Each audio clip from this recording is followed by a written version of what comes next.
Selamat petang, salam sejahtera. Isu yang paling hangat petang ini ialah melibatkan Najib Tun Razak.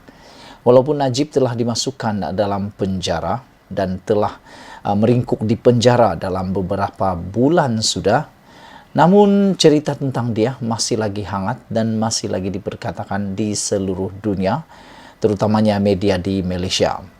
Kita masih lagi menantikan tentang pengampunan Diraja Najib. Tapi sebelum tentang pengampunan Diraja Najib, yang menariknya ialah Peguam Najib mendakwa RM46 juta duit Najib hilang, dikondo, dicuri. Wow, Peguam dakwa RM46 juta duit Najib dikondo, dicuri. Bayangkan itu saudara-saudara sekali. Ceritanya, Peguam Datuk Seri Najib Razak, iaitu Tan Sri Muhammad Safi Abdullah, mendakwa RM46 juta milik bekas Perdana Menteri itu yang disimpan di sebuah unit kondominium di Pavilion Residence di sini dicuri. Wow, 46 juta. Bayangkan itu saudara-saudara, 46 juta duit Najib disimpan di kondo, pula hilang, dicuri.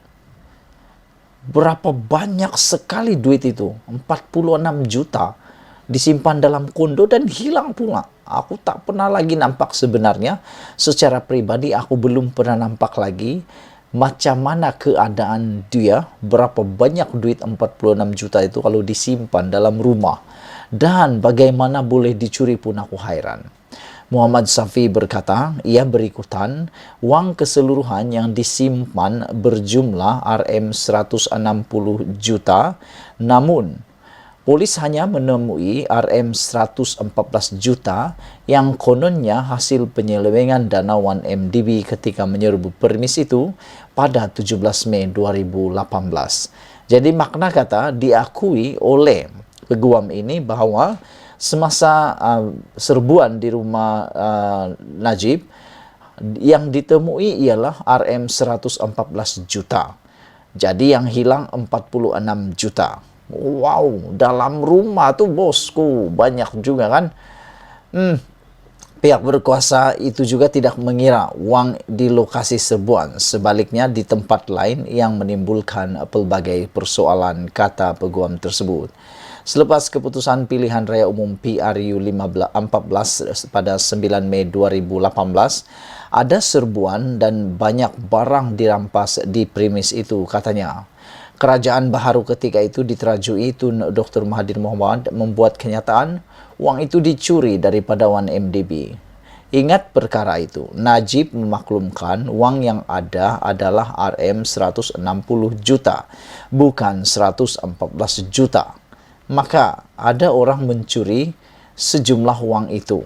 Polis pun tidak beritahu bagaimana wang ditemui itu dibungkus dan tidak menyerahkan senarai barang rampasan kepada penghuni premis itu, katanya. Selain daripada itu, dalam premis itu ada jam tangan milik Najib dan beg tangan milik istrinya, Datin Rosmah Mansur. Mahkamah ada membuat keputusan mengenai perkara itu, antaranya RM114 juta diserahkan kembali kepada Najib dan mengesahkan ia tiada kena mengena dengan 1MDB. Wow, banyaknya duit dalam rumah. Kan 114 juta tunai disimpan dalam rumah. Bayangkan saudara-saudara. Beliau berkata demikian pada sidang media di lobi kompleks mahkamah di sini hari ini selepas mendengar keputusan Mahkamah Tinggi yang menolak permohonan kerajaan melucut harta bernilai kira-kira RM80 juta didakwa hasil penyelewengan dana 1MDB. Harta itu membabitkan 2.435 barang kemas, 7 jam tangan dan 29 beg tangan dimiliki. Didakwa milik Najib serta Rosmah disita di Pavilion Residence milik Obu Holding Strand Berhad. Pada 20 Mei 2021, kerajaan gagal dalam permohonan untuk melucut wang tunai berjumlah RM114 juta yang disita didakwa milik Najib dan UMNO. Mahkamah mendapati pihak pendakwaan gagal membuktikan uang dirampas dari sebuah premis milik Obio Holdings Sdn Berhad itu diperoleh daripada kesalahan pecah amanah. Muhammad Safi berkata, Najib sudah membuat laporan polis mengenai kehilangan uang itu. Kita minta polis siasat, polis yang serbu itu, katanya. Ia akan mengambil masa, kita akan ambil tindakan lain, tunggu masa yang sesuai, kata beliau. Ditanya permohonan Najib kepada jawatan penjara untuk mengundi pada PRU 15, Muhammad Safi berkata, tidak tahu mengenainya. Saya juga tidak pasti jabatan itu membenarkan banduan untuk keluar mengundi. Sudah tentu pengarah dan pegawai penjara dibenarkan pergi mengundi, kata beliau lagi. Saudara-saudara yang saya hormati sekalian, dalam beberapa jam yang lepas juga, yaitu 7 jam yang lepas, berita tentang kerajaan gagal lucut hak barang kemas jam dan barang jam tangan milik Najib dan Rosma telah diumumkan, yang mana kerajaan telah gagal lucut hak barang kemas jam, beg tangan milik Najib dan Rosma. Mahkamah Tinggi hari ini menolak permohonan kerajaan melucut harta bernilai kira-kira 80 juta didakwa hasil penyelewengan dana 1MDB. Harta itu membabitkan 2.435 barang kemas, 7 jam tangan dan 29 beg tangan yang disita dari sebuah unit di Pavilion Residence di sini milik Obio Holdings pada 17 Mei 2018. Jam tangan itu turut dituntut oleh bekas Perdana Menteri Datuk Seri Najib Razak, manakala istrinya Datin Seri Rosmah Mansur menuntut barang kemas dan beg tangan berkenan. Hakim Datuk Muhammad Jamil Husin menerusi penghakiman ringkasnya membuat keputusan itu selepas mendapati pendakwaan selaku pemohon gagal membuktikan barang disita adalah hasil daripada aktiviti penggubahan wang haram. Hakim itu turut menolak permohonan pihak pendakwaan untuk menggantung pelaksanaan keputusan itu sementara menunggu rayuan difailkan dan diputuskan oleh Mahkamah Rayuan.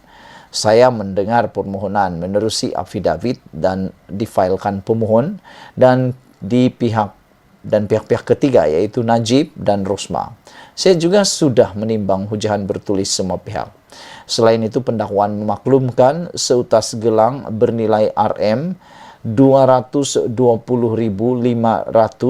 AS dolar dipulangkan kepada syarikat barang kemas Global Royalty Trading SL dari Lubnan kerana Rosmah sudah tidak berminat dengannya.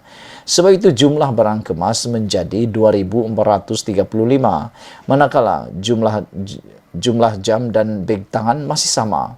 Syarikat terbabit menarik terbalik tuntutan berkenan di mahkamah, katanya. Najib dan Rosmah ialah pihak ketiga dalam permohonan itu. Mana-mana pihak ketiga yang mendakwa mempunyai kepentingan ke atas barang yang dirampas boleh hadir di mahkamah untuk mengemuka alasan sebab barang itu tidak boleh dilucut hak kepada kerajaan. Saudara-saudara, itulah dia pendedahan daripada Peguam Najib sendiri yang memang menarik perhatian kita apabila beliau berkata uang tunai sebanyak 46 juta Najib dikondo dicuri. Wow, bukan sikit tuan. Dari mana duit tu? Aku pun tak tahulah. Biasalah kan orang kaya bukan sangat mau dapat duit. Jangan lupa tinggalkan komen Anda, tekan butang subscribe. Malaysia kita punya, kita jaga sama-sama cintai Malaysiaku. Bye-bye.